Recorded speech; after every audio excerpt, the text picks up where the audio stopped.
Hi, good morning, good afternoon, good evening. Welcome to the Product Artisan Podcast show. My name is Rajesh and I'm your host. With me today is a special guest, Shyam Kumar. Shyam has 2 decades of experience in business finance, financial controllership, as well as business operations. He's worked with multiple Fortune 500 companies, including Cisco, HP, and he comes with an MBA in finance. Sham is currently based in the San Francisco Bay Area, from where he joins us today. Sham, welcome to the show. Thanks, Rajesh. I'm very excited to be here and looking forward to this discussion. Okay, Sham, I'm going to put you on the spot right away. Today's theme of the show is no finance, no future. And my question is, why should product managers care about corporate finance? Why should they work with them? Why should they partner with them? Isn't it good enough to just build and ship a lot of great features? So Rajesh, let me answer this in a few different ways, right? So first is my experience itself. I studied finance, right? So I'm MBA finance. I did my graduation in accounting, and I've always been on that side of the business, right?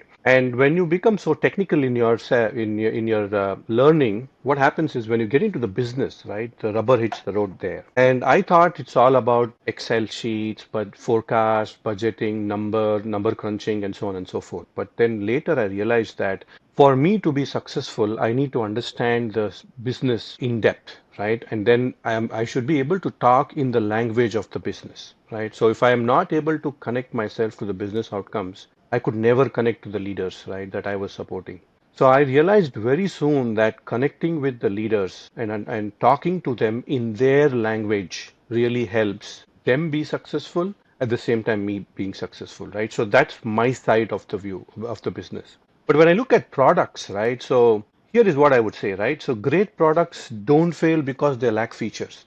They fail because they run out of money, margins, and investor patience, right? So what does it mean? Is that even if the product has fantastic features and if you're not able to monetize, the business cannot sustain, right? In simple terms, that's what I mean.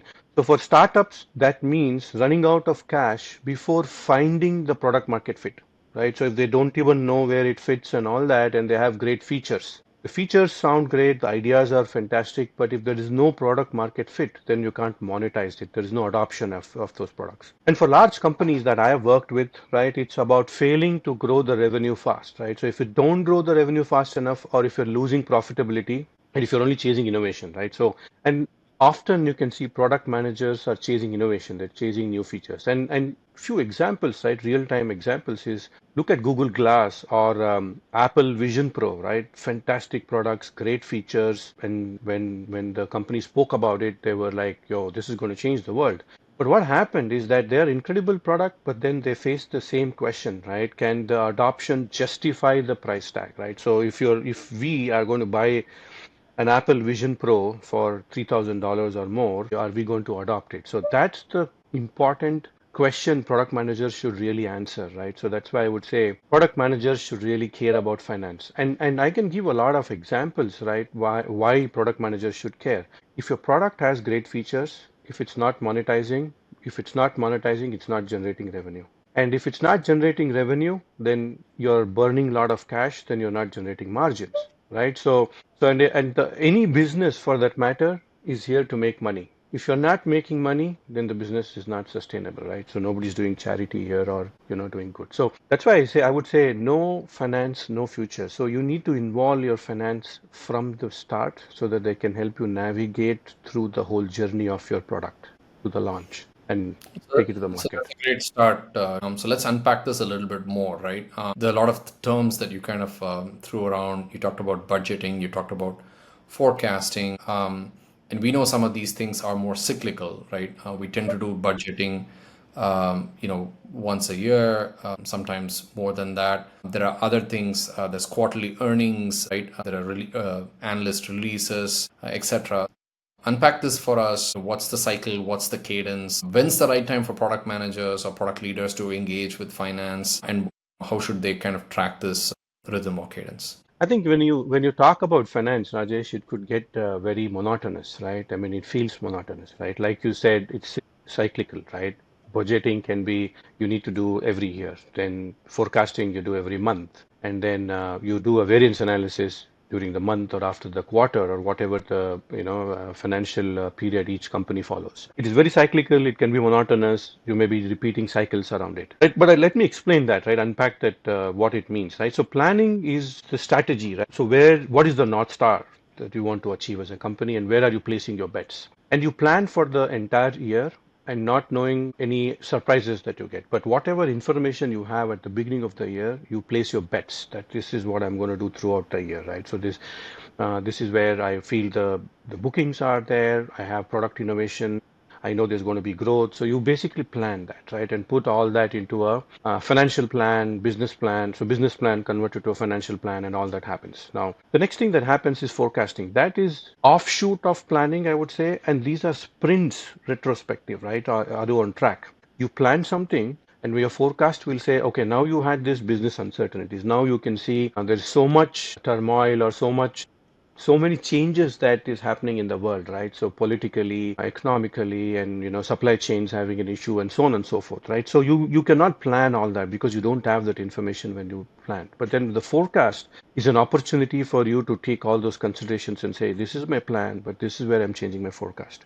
And you spoke about analysts, right? So when you start the year, you give them a budget or a plan and say, this is where we are planning. This is the revenue growth we'll have. This is what EPS and so on and so forth, right? I'll not get into the details of that financial terms, which is high level. But forecast is every quarter, right? If the company is a publicly listed company and then you need to report your earnings every quarter, then that becomes like a forecast cycle, as simple as that. So what changed from your plan and what you're doing now? Lastly, I'll just talk about budgeting is your, fuel allocation. Do you have enough dollars allocated for you to finish the race that you planned for? And budget is something like if you have product innovation that is happening, so you want to ensure that your features or whatever you need to build the features is funded for.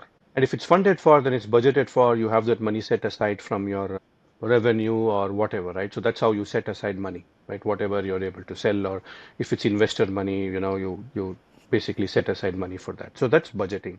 I can give you some examples, right, on why this is important for anybody, right, including product managers, is that one simple example, right? So we were in Cisco, right? So we go through these cycles, and the way one of the businesses that I supported was working is, okay, every quarterly they get a target, and then they plan for the quarter, right? So they were not thinking ahead of what to do from the beginning of the year, but they were very quarter focused.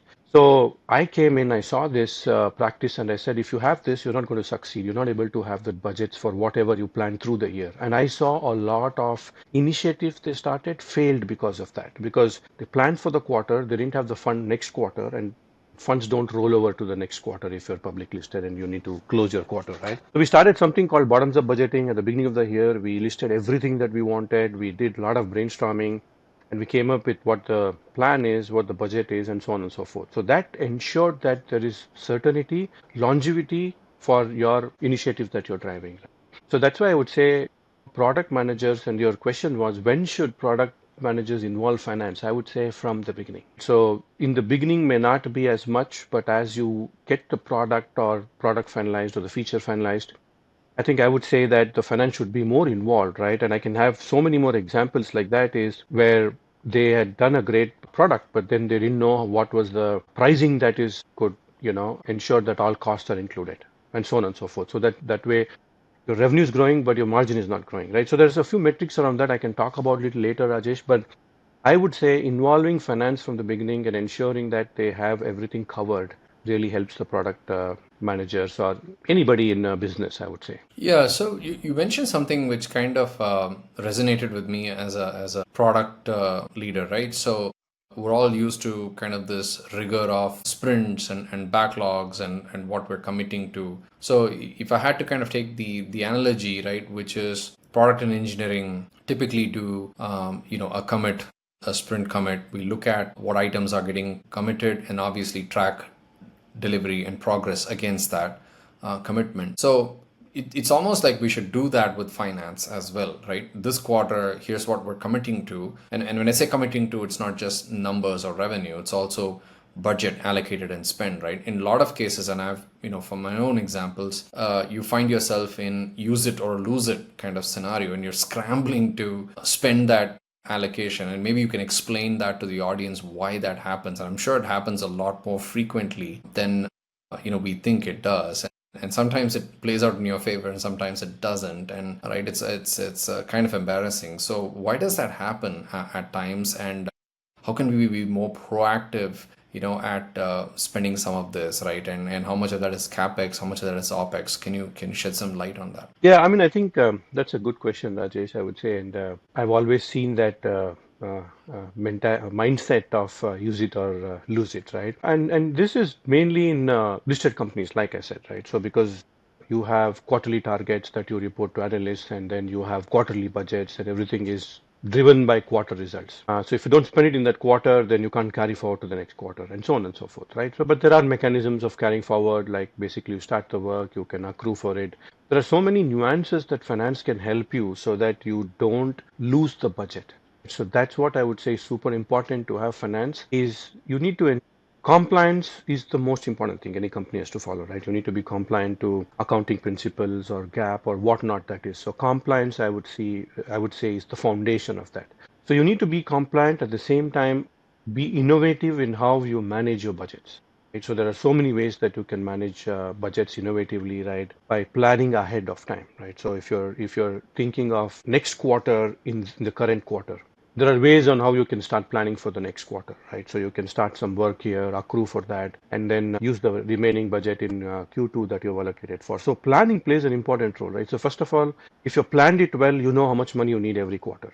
Now, if that is changing, then finance can help you. Okay, so then we move things around, right? So, and if I am supporting a bigger business, I can move, so I can say, hey, this product, this team leads, we cannot spend the whole thing, but this team needs. So we can always move around and we can help move budgets also in a large company, right, like Cisco. But it's a startup, right? It's based on investment, right? So you have that investment rounds that happens, that funding rounds that happens, and you need to ensure that whatever budgets are allocated in those funding rounds, you utilize that, and then once you burn all of that, you may not have any money, right? So finance can tell you, right, what is your burn rate, how much are you burning, so when will the funds get exhausted, and so on and so forth. So finance has that skills of forecasting, right? So can help you look beyond just the current few weeks or few scrums that you're talking about, right? So if you have a scrum that is for 3 months, right? But finance can say, okay, why don't you look at 6 months or 8 months? So how much, what scrums are you planning? And all that is linked to an epic. Epic can be included in the plan, right? So that way you can connect all that to ensure that your products are funded, right? Or your initiative that you're driving, or your new product, or if it's a new product introduction, or if it's a feature addition, whatever that is. So you can plan that ahead. Yeah, so I want to go back to, I think, the forecasting piece a little bit, right? Because for listed companies, again, every quarter the results really matter. And too often what happens is product teams, they're kind of knee deep in rolling out features, doing product launches. To a point, sometimes they even lose sight of the earnings results, right? And one of the best practices I've picked up is listening on earnings calls, and you kind of hear not just what the results are, but you also hear the kind of questions that analysts ask. And I think that's a great way to, get educated and be aware. But what are the metrics, that product managers should be listening to, watchful of, so they're mindful of this in the back of their minds? Because the day-to-day execution, the rigor, the pace, frankly, is intensified with AI, and there's a lot more expectation in terms of how fast we can ship and how fast we can move. So if anything, it's gotten worse than it was earlier. At the same time, you need to balance that with, okay, where is the scoreboard in terms of our financial metrics, and how are we doing against that, right? What's our financial health of the product, for lack of a better term? And so what should that look like for a product manager? And can you explain that also through the lens of a P&L view? Yeah, I mean, I think Rajesh, when you started off the question and you ended the question, I was looking for the word P&L, right? So when you started off, I think you mentioned forecast, but then I would say where you ended is the P&L, right? So I think everybody, product manager or a product leader, should understand the P&L, right? So, and every product has a P&L, right? Whether you see it or not, as simple as that. Product, the way I would look at product or a health report is a few metrics, right? Financial metrics, and this is discussed in the earnings as well, but maybe at a larger scale. It could be an accumulation of all the products that a company sells, right? If it's one product, then it's a product P&L. It's a P&L for that product. So the first one is revenue, right? So revenue in simple terms is adoption and monetization. Every product has a selling price, and then you say that, it depends on the discount, negotiations, and so on and so forth. After all that is taken into account, what is the selling price to the end customer, the net selling price to the end customer. So that is your revenue. That is what you're generating as revenue.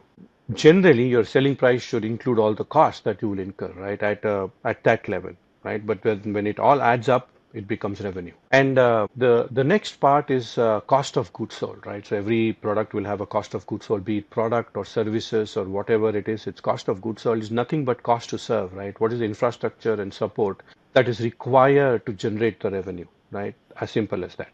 It's directly linked to the revenue is how I would put COGS. And then if you subtract revenue and COGS, you get gross margin, right? So this gross margin is the product efficiency, right? So how much are you able to recover all your cost and then give a profit to the company? As simple as that.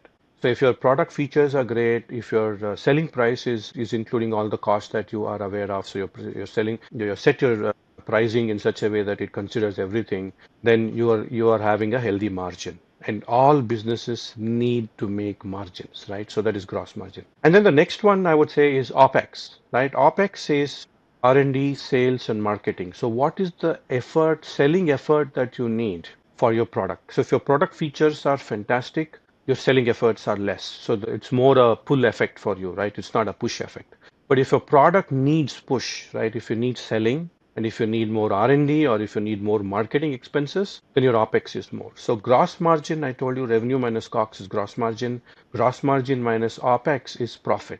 So the profit is, you can say before interest and taxes, right? So you can say EBIT or, that's what it is. That is your innovation oxygen, right? So what is happening after all the expenses to sell, right? Like your COGS, cost to serve, and your selling, marketing, and R&D, finance, whatever, right, is all OpEx, right? So then that becomes your profit, and that's your innovation oxygen, I would call, right? So why am I calling innovation oxygen? This is the innovation giving you the profits, right, with everything considered. So when you're listening to earnings, generally large companies announce some new products or if they have any big events, they launch new products in those events, and you can always see the stock price go up, right? So if like for example, Cisco is launching some AI chips that they launched recently, then if the market sees that that's going to be a game changer in the whole network or security industry, then the stock price naturally goes up, right? So at the same time, is a assumption or investors are assuming that this product is going to drive that growth for the company. But what earnings actually does is it showcases that yes, we said that we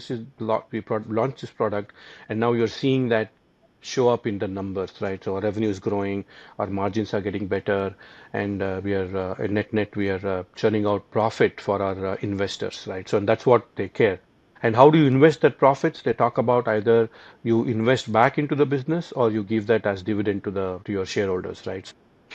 Generally, if you're innovating, you take that money back into the business, and you're bringing in valuation, stock prices are going up, and shareholders that's what they care. And as product leaders, you need to understand that if you are innovating, the profit will come back to you. So that means you're going to get your products, your new innovation is going to get funded more with those profits. So that's how you can read the cycle of how the whole business runs.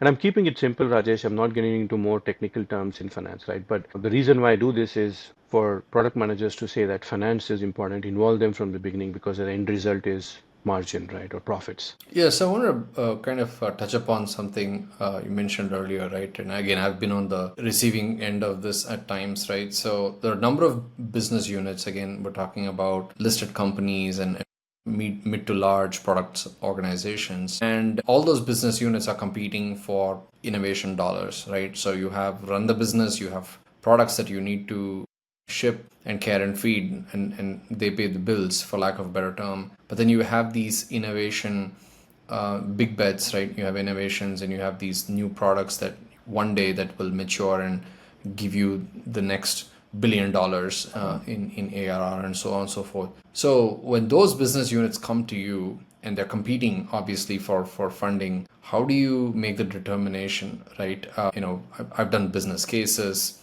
proposals for the leadership forum, so on and so forth. There are many different organizations have different mechanisms of how they do this. But ultimately, how do you sit down and look at it? Because there's only so much budget to go around. I'd say, I mean, a couple of metrics, right, for these, or maybe three metrics I can call out is one is a simple metric called customer acquisition cost, right? So what this is how much you spend to win a new customer, right? As simple as marketing or whatever it is to get a new customer.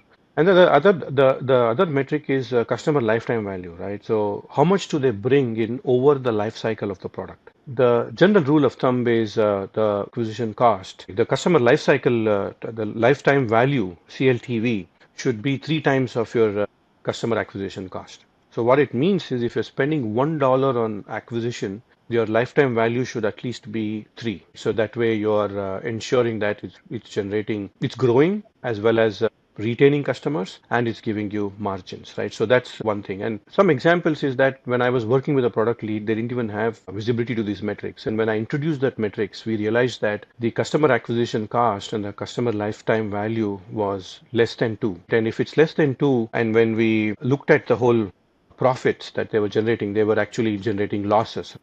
Clearly, the business was not sustainable and the business case couldn't go through.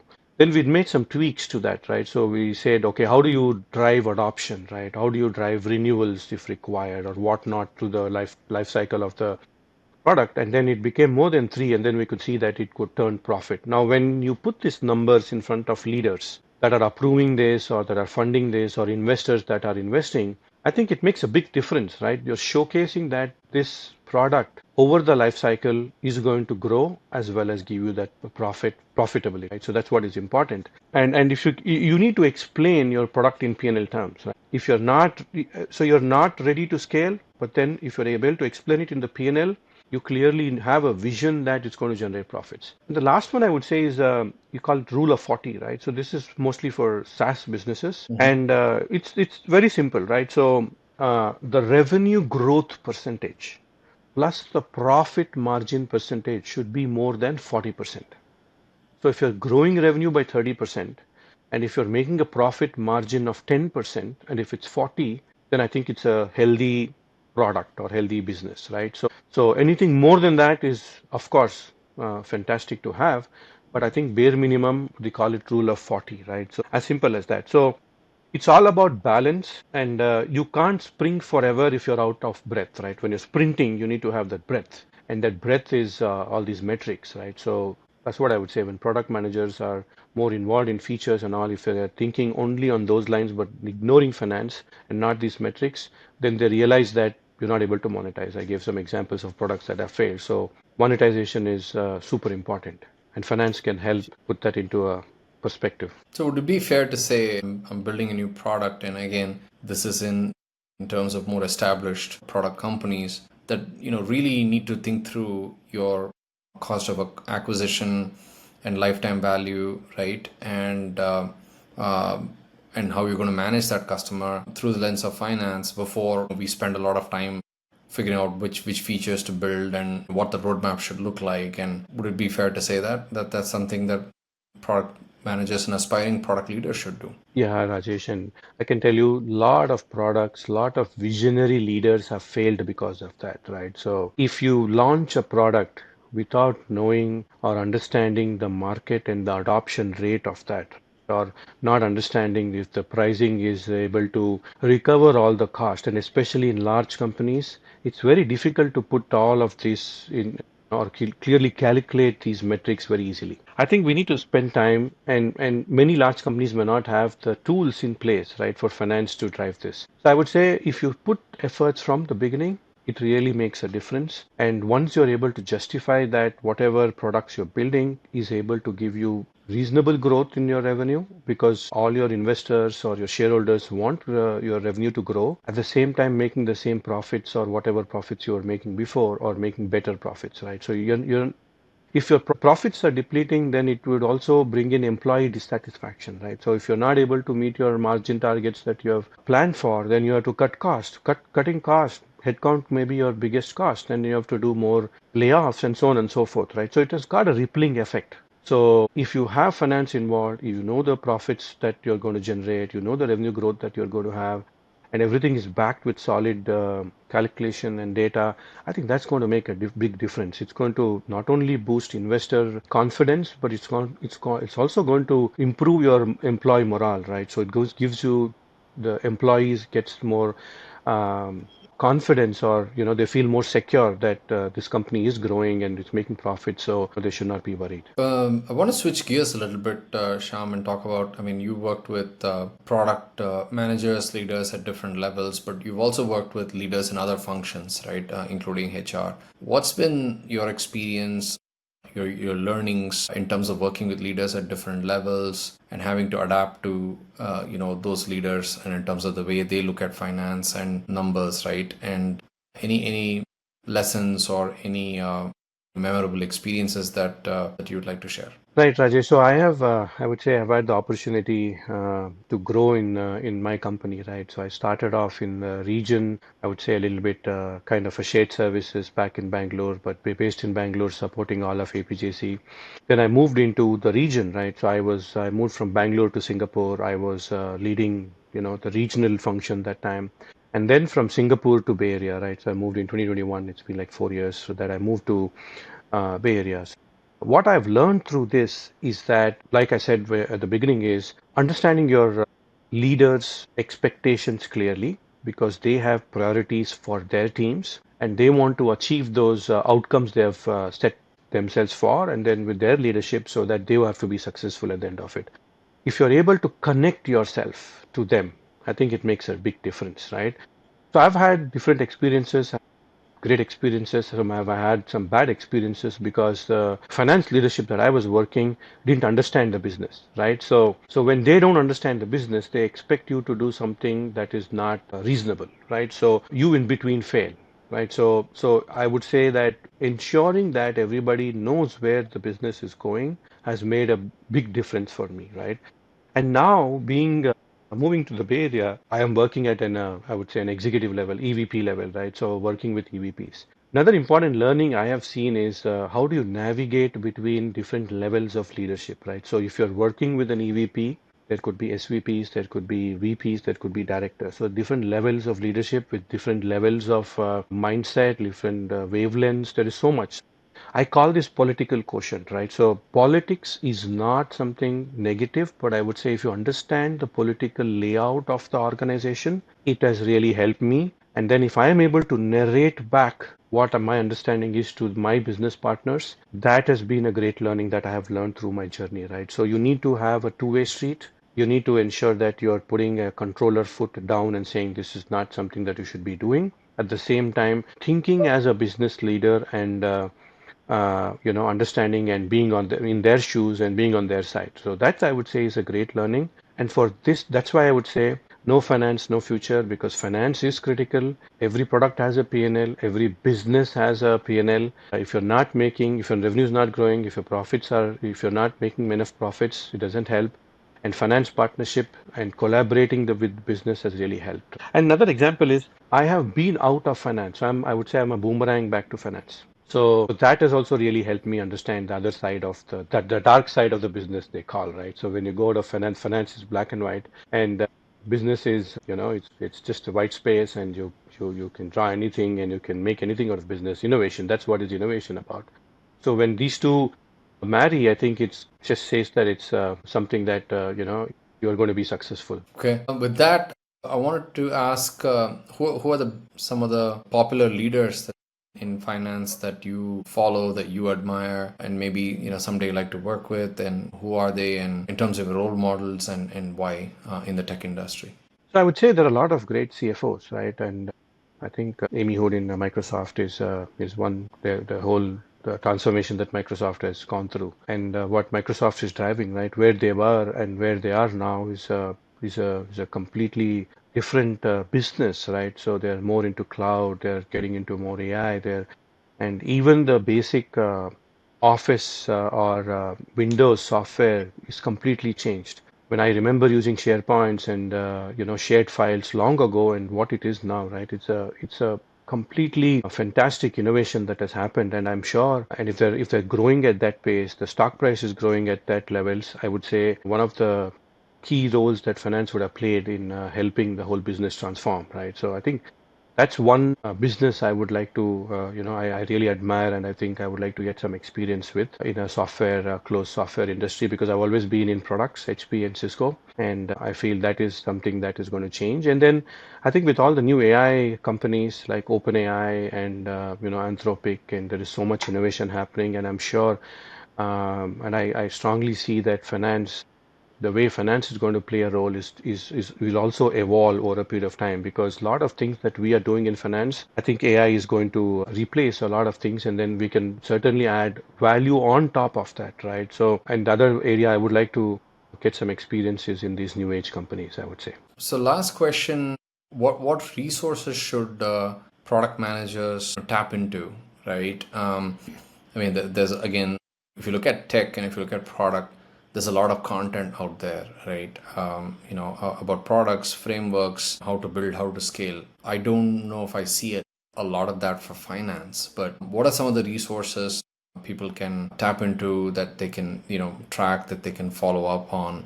What would you recommend? Right. I think there is a lot of resources now, like on product or tech, even in finance. I think if you are able to search around finance, you'll get a lot of podcasts, a lot of YouTube videos. There's so much content. But some of the basic ones, I would say, some really books that I feel could really help. And finance can always be, or can feel intimidating, right? But it doesn't have to be. And the book Financial Intelligence for Entrepreneurs breaks it down really simply, right? So that's one book I would really suggest that product managers have access to. And and another one is listening to quarterly earnings, different companies' quarterly earnings, right? So if you listen to how CEOs and CFOs talk about product strategy and growth, that itself is a master class in finance storytelling.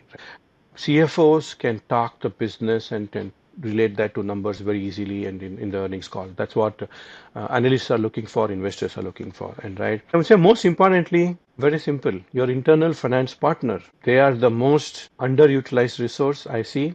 Getting them involved in your business, getting them involved in your product strategy from the beginning, I think that could be another great place or a resource for you to learn finance. Okay, great. With that, Sham, we're going to wrap up. How do folks reach out to you? How are you accessible? If they want to learn more about corporate finance, business finance, product finance, how do they reach out to you? What's the best way? I think the easiest way is LinkedIn. I'm active on LinkedIn. So my name is Shyam Kumar VC. And if you look me up on LinkedIn and reach out, I can always be of any help and any advice that I can provide. Okay, great. Thanks, Sham, for your time and some incredible insights for product folks to follow on finance and build products that are truly profitable and sustainable. So thanks for your time. Yeah, I think no finance, no future. I think that's something that everybody should remember. And it's really important to take your finance partner. So I am very happy to share my insights, Rajesh. Thanks for the opportunity. Thank you. Thanks.